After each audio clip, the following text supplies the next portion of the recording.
ওপারে তোমার মায়ের তারা মায়ের মন্দির।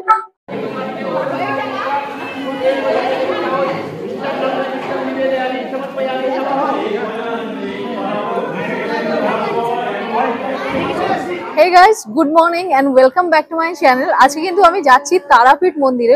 তারাপীঠ মন্দির মানে আমাদের বীরভূম জেলার তারাপীঠ মন্দির না, পশ্চিমবঙ্গের মেদিনীপুর জেলাতেও রয়েছে একটি তারাপীঠ মন্দির। তো সেই মন্দিরটা কোথায়, সেখানে তোমরা কিভাবে আসবে এবং মন্দিরটাকে কেমন ভাবে সাজানো হয়েছে, কবে উদ্বোধন হলো এবং এই মন্দিরে ভোগের কোনো নিয়ম আছে কিনা বা ভোগের কুপনটা তোমরা যদি থাকে কিভাবে কাটবে, সবকিছু থাকছে আজকে আমার এই ভিডিওতে। নেমে পড়েছি পাঁশকুড়া স্টেশনে একদম সকাল সকাল। আমরা কিন্তু 8টা থেকে ধরেছিলাম হাওড়া খড়গপুর লোকালটা, কিন্তু এখানে টাইমটা অনেকটাই দেরি করে দিল। এই 2 নম্বরে হাওড়া মেদিনীপুর লোকাল বেরিয়ে যাচ্ছে, এই ওভারব্রিজ করে 2 নম্বরে নেমেছি। এই 1 নম্বর দিয়ে কিন্তু ওপারে যেতে হবে। এখানে পাঁশকুড়ায় কিন্তু মানে আমাদের 10:45টায় নামানোর কথা ছিল 8টার ট্রেনটা ধরলে, কিন্তু এখন বেজে গেছে প্রায় 11:30, মানে 1 ঘন্টা মতো লেট, বুঝতে পারছো। তো এখানে মন্দিরে যেহেতু আমি জানি, মানে এর আগে আসিনি, তাই জানি না যে অ্যাকচুয়ালি এখানে কতটা কি টাইম লাগবে বা কি, কারণ এখান থেকে কিন্তু আমাদের বাস ধরতে হবে বাইরে বেরিয়ে। তো চলো দেখা যাক যে কতটা কি টাইম লাগে। আসো আসো আসো। স্টেশনের থেকে বাইরে বেরিয়ে এসেছি, আর এখানে দেখতে পাচ্ছ পাঁশকুড়া বাজার। এখানে কিন্তু বেশ জমজমাট বাজার, এখানে সারি সারি ফলের দোকান। আর এখান থেকে বেরোলে কিন্তু লোকে বললো যে বেশিক্ষণ টাইম লাগবে না, সামনেই বাস স্টপেজ আছে। আর যদি এছাড়া এখানে টোটোও রয়েছে, তোমরা টোটো করে যেতে পারো। তো দেখাচ্ছি তোমাদের বাস স্টেশনটা কত দূর দেখাচ্ছি। দেখতে পাচ্ছ এখানে টোটো, তারপরে এরকম মারুতি ভ্যানের কিন্তু স্ট্যান্ড রয়েছে এখানে নানান জায়গায় যাওয়ার জন্য। পাঁশকুড়া স্টেশন থেকে বেরিয়ে একদম পিছনেই আমার 1 মিনিট আসলাম। তারপরে এখানে দেখো একটা বাস স্টপেজ আছে, এখান থেকে তোমরা তমলুক যাওয়ার, ঘাটাল যাওয়ার, বিভিন্ন জায়গায় যাওয়ার না গাড়ি ছাড়ছে। তো এখান থেকে কিন্তু আমরা এখন ঘাটালের গাড়িটা ধরবো, যেই গাড়িটা কিন্তু আমাদের দ্বিতীয় তারাপীঠ মন্দিরে নিয়ে যাবে। মন্দিরে যাবে তো, চলো চলো, আয় আয়, চলে চলে।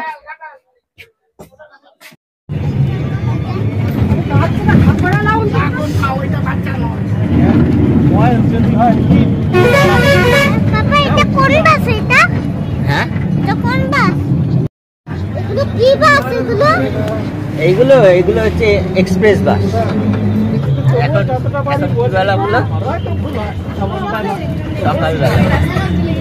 কালীবাজার এইখানটা আমি নামলাম, আর এখান থেকে এই রাস্তাটা নেমে গেছে। এখান থেকে কিন্তু এই সামনে পেয়ে যাব টোটো অথবা ট্রেকার। রাস্তা কিন্তু আমার এখানে অলমোস্ট আধ ঘন্টা লাগলো।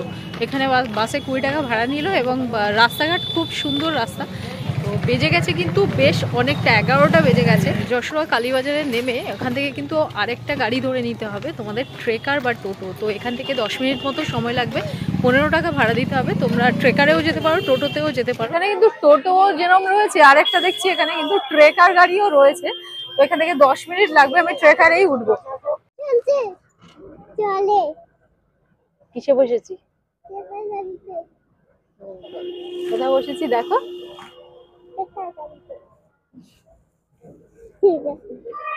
আচ্ছা, ট্রেকারটা এখানে নামালো, আর এখান থেকে রাস্তাটা না একদম এরকম নেমে গেছে গ্রামের ভেতরে,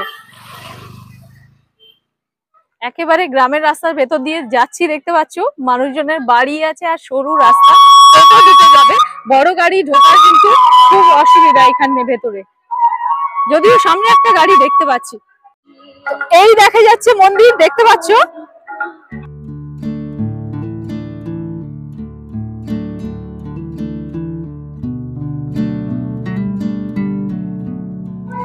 তো আমরা এমন একটা টাইমে এসেছি, এখানে সম্ভবত কোনো মেলা বা কিছু আছে, কারণ এখানে সামনে দেখতে পাচ্ছি না অনেক মেলার মতো স্টল, নাগরদোলা, রাইডস এগুলো কিন্তু রয়েছে। আর এখন শীতকাল যেহেতু, তখন তো চারিদিকে মেলা উৎসব এগুলো তো হয়, জানো তোমরা।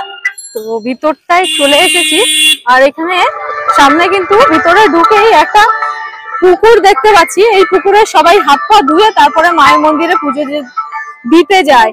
আর এই হচ্ছে ওপারে তোমার মায়ের তারা মায়ের মন্দির। আর এখানে যেরকম বলছিলাম কিছু বাইক পার্কিং করার জায়গা আছে, জানি না এটা চার্জেবল কিনা সেটা তোমাদের বলে দেবো। আর এখানে দেখো তারা মায়ের বাৎসরিক পুজো, মিলনমেলা মহোৎসব।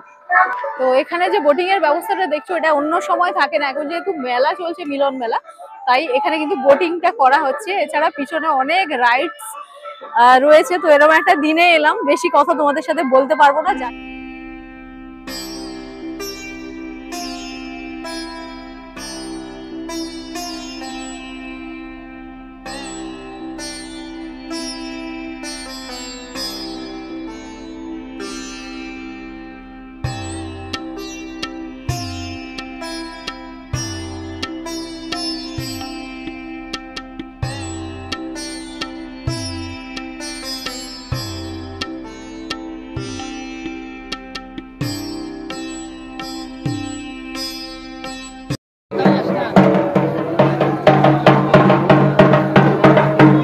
দেখো একটা মানতের পুজো, ভোগ নিবেদন হচ্ছে মাকে।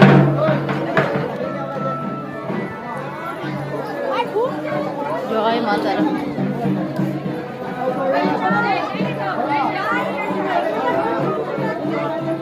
অতীব সুন্দর মন্দির। জয় মা তারা।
এদিকে চলে এসো সৌরভ।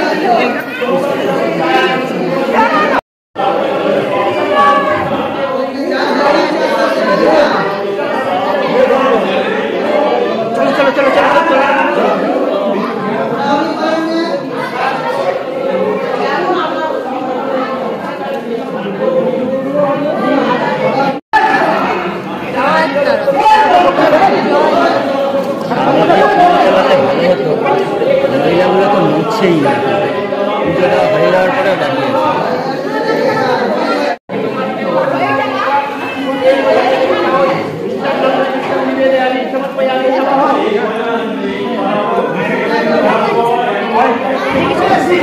এই মন্দিরের চারিপাশে না এরকম প্যাসেজ আছে যেখান থেকে কিন্তু এই চারিদিকে 360 ভিউ তোমরা দেখতে পাবে। আর নিচে দেখতে পাচ্ছ এদিকে কিন্তু লাইনটা যে পড়েছে এটা হচ্ছে ভোগ খাওয়ার লাইন। অলরেডি মানুষজন কিন্তু দাঁড়িয়ে পড়েছে। আর পার্কিং এর ব্যবস্থা রয়েছে একটা, দেখতে পাচ্ছি এখানে 4 চাকা আর ওদিকে 2 চাকার পার্কিং রয়েছে। বাবা বামদেবের আশিস পেতে তো এমনিতে মন্দিরটা সকাল 7টা থেকে দুপুর 11:30 পর্যন্ত খোলা থাকে, তারপরে কিন্তু 1 ঘন্টার জন্য বন্ধ হয়ে যায়। আবার 12:30টা থেকে 1:30টা পর্যন্ত খোলা থাকে, তারপর কিন্তু মায়ের শয়ন আরতি হয়ে যায়। তো তারপরে কিন্তু মায়ের মন্দিরটা বন্ধ করে দেওয়া হয়। তারপর আবার 3:30 থেকে 9টা পর্যন্ত খোলা থাকে। সাথে ডালি শুরু হচ্ছে এখানে 31 টাকা থেকে। ভোগ যদি খেতে চাও মনে করো তাহলে কিন্তু তোমাদের 11টার মধ্যে এসে এখানে কিন্তু ভোগের কুপনটা কেটে নিতে হবে, যেটার মূল্য হচ্ছে 51 টাকা। তারপরে এখানে কিন্তু 12:30 থেকে ভোগ দেওয়া হয়। এদিকে দেখতে পাচ্ছ চারিদিকে কিন্তু প্রচুর দোকানপাট রয়েছে। আর একটা জিনিস যেটা দেখলাম হচ্ছে এখানে কিন্তু ডালার দোকান আপাতত বর্তমানে একটাই রয়েছে, আগামী দিনে হয়তো আরো ডালার দোকান তৈরি হতে পারে। তো এই সোজাসুজি মন্দিরের অপোজিটে একটাই ডালার দোকান রয়েছে। আর ওখানে একটা অশ্বত্থ গাছ রয়েছে, যে অশ্বত্থ গাছের মধ্যে কিন্তু মানতের কাপড় সবাই ওখান থেকে দোকান থেকে কিনে নিয়ে বাঁধছে। এই পুকুরে শুধু হাত পা ধোয় না, অনেকে এসে চান করে। স্নান করার পরে এখানে যে ডালির দোকানটা দেখতে পাচ্ছ তার পাশেই একটা জায়গা আছে, ওই যে শেড দেওয়া জায়গাটা আছে, ওখানে কিন্তু চেঞ্জের ব্যবস্থা আছে। তো ওখানে গিয়ে চেঞ্জ করতে পারে যারা। মন্দিরের এই ডান দিকেই রয়েছে ধূপ মোমবাতি জ্বালানোর জন্য কিন্তু এখানে একটা সুব্যবস্থা রয়েছে মন্দিরে একেবারে নিচে।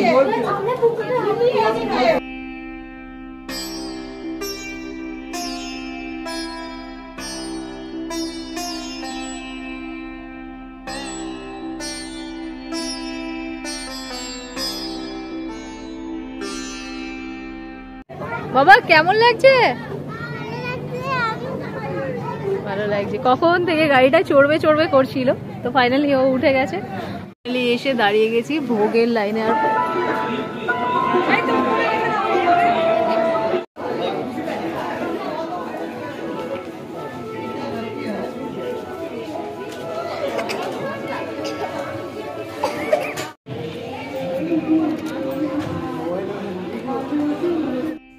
পাতা দেওয়ার পর সবার প্রথমে আমাদের দেওয়া হলো মায়ের মহাপ্রসাদ। এই তারাপীঠ মন্দিরের প্রথা অনুযায়ী আরাধনার পর গ্রহণ করলাম এই মহাপ্রসাদ। তারপর একে একে চলে এলো অন্নভোগ, চলে এলো ডাল, তারপরে দেওয়া হলো নিরামিষ তরকারি, দেওয়া হলো ফুলকপির রসা এবং সবশেষে চলে এলো চাটনি ও পায়েস। আর এই প্রসাদ ছিল একদম আনলিমিটেড, মানে পেট ভরে যত ইচ্ছে খেতে পারবে, শুধু নষ্টটুকু করা যাবে না। আসার থেকে কিন্তু মাথা খারাপ করে দিচ্ছিল। তো কি করছি আমরা এখন বলো? বলো বোটিং করছি। ভুলে গেছো ইকো পার্কের ঘটনা? সাইড দিয়ে চলো। মন্দিরটার ঠিক পাশেই এই যে পিছনের রাস্তাটা ধরে গেলে কিছুটা গেলে এখানে একটা বামাখ্যাপার মন্দির রয়েছে। তারামার মন্দির যেহেতু, তাই এখানে কিন্তু একটা বামাখ্যাপার মন্দিরও রয়েছে, যেটা তোমরা দর্শন করে নিতে পারবে। দোকানপাট এখানেও বেশ কিছু রয়েছে এই মন্দির চত্বরে, খেলনার দোকান। পিছনে এখানে সুলভ শৌচালয় রয়েছে। আর এই পিছনের দিকের রাস্তাটা একেবারে গ্রামের রাস্তা ধরে গেলে ওই যে মন্দিরটা দেখতে পাচ্ছ লাল রঙের একটা বাড়ি মতো, তো ওইটাই হচ্ছে বামাখ্যাপার মন্দির। হোল্ডারের রাস্তা, লাল মাটির রাস্তা, আর এই হচ্ছে বামাখ্যাপার মন্দির। এখানে তারাপীঠের বামাখ্যাপার মন্দিরের আদলে এখানে একটা বামাখ্যাপারও মন্দির করা হয়েছে। সামনে দেখতে পাচ্ছ শিব ঠাকুর রয়েছে, তো সুন্দর এখানে বামাখ্যাপার মূর্তি রয়েছে। আর এইটা একেবারে গ্রামের ফাঁকা পরিবেশের মধ্যে, মাঠের মধ্যে দেখতে পাচ্ছ। আর এখানে কিন্তু ধূপ মোমবাতি জ্বালানোর জন্য সুব্যবস্থা রয়েছে। কি এনেছো? পাপড়। তিনটে? কত করে নিল পাপড়গুলো? 320 টাকা। মানে 7 টাকা করে, তাই তো? আচ্ছা, কত বড় বড় পাপড় দেখো, 7 টাকা করে নিয়েছে। ভিডিওটা কেমন লাগলো অবশ্যই জানিও। তারা মায়ের মন্দির আমার কিন্তু ভীষণই ভালো লাগলো, তো অবশ্যই তোমরাও আসতে পারো। দেখা হচ্ছে তোমাদের সাথে পরবর্তী ভিডিওর সাথে। ভিডিওটা ভালো লাগলে কিন্তু চ্যানেলটাকে সাবস্ক্রাইব করে নিও, আর ভিডিওতে একটা লাইক দিও।